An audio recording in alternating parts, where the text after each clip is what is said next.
Asıqman. Assalomu alaykum obunachilar, yaxshimisizlar? Bugun baliq oviga chiqdik. 15-iyul soat 1 oldu. Kelyapti baliq. Konuşalım şurada. Kanalda yangi bo'lsangizlar, obuna bo'lib, bittadan like bosib qo'yinglar.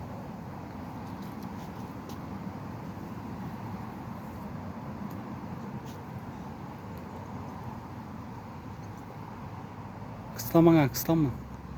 Torsana. Evet abi.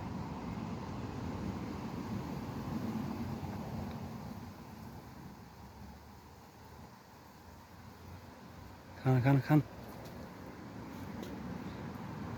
Kıslan tutsun.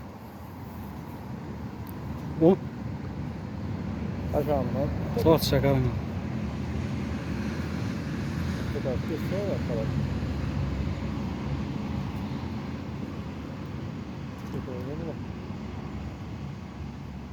Tortun. Çiğanı yemetme. Sen şu an biraz bildirme arkadaşlar. Bildirip koyamazsın şu an. Konuşlar kalakı bir alakı geldi bu bize ama.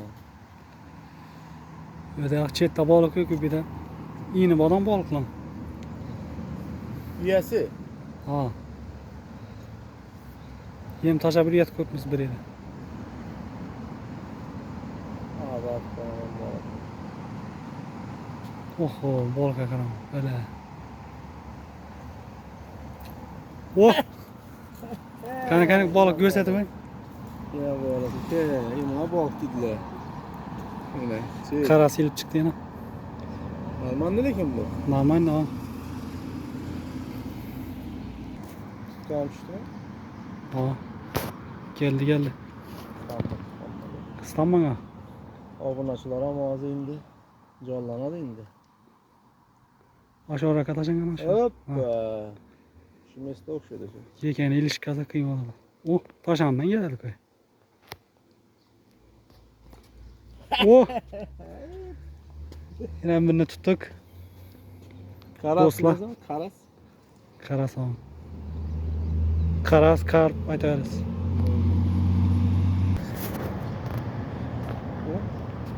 Taşandan geldik koy. Kıslanma ha. Bir tartçı ikisi. Kara batırasın mı şimdi şuna? Dur tutu atasın onu. Alakalı. Şurada bir tutu balık. Tortun. Hop. Yine birini tuttuk. Götete be. Ah, Abunaçılara.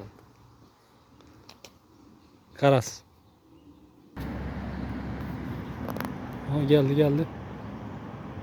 Tort ikisinden aşağı tort az. Oh. Yine karas. Yine balık. Törtlencı. Uşaq. Bu ne vakti? Koyuyoruz bir de balıkla oynayıp başladım.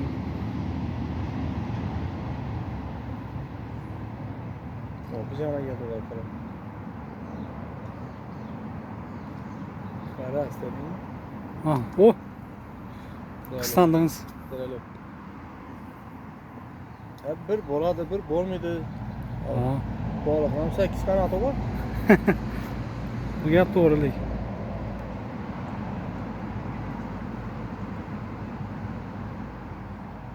Tort başladı yine. Kan. Tort kani.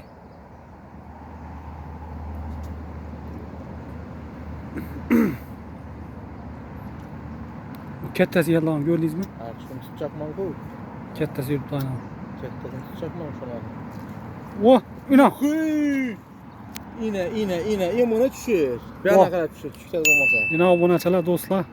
Kettesinden inip çıktı. Karas. Karas. Şunu karattırıyordum ya. Özünüz alıp ben öğrenin. Yok. Yaxşı.